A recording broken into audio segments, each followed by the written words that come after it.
So ayan na mga boss, pag HOK tayo, tapos massassin na naman gagamitin natin kasi favorite hero na natin yan. Kaya ito, nilalabanan na natin ng fighter dito. Kahit 2v1, ang hirap pa rin patay. Tigas pa rin boss, pero napatay pa rin namin yan syempre.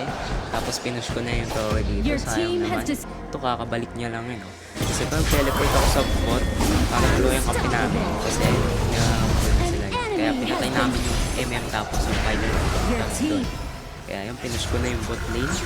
Tapos ito, flash sa mid lane. Pinatay ko na yung last kilid.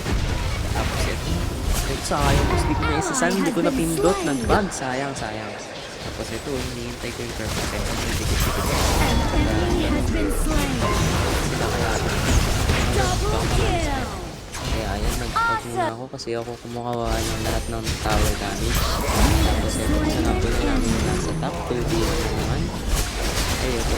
5v1 na boss. Wala na yan. Kaya ayun. Easy kill na naman yung boss. Kaya ano na yung score ko dito. Puro assist. Nakakainis na eh. Wala akong kill boss. Isa lang. Tapos 2 deaths pa. Ang lala. Kaya ito. Sasabihin na namin yung base dito na sumugod na isa. Ginat niya na lang sana yung base nila. Pero ayun.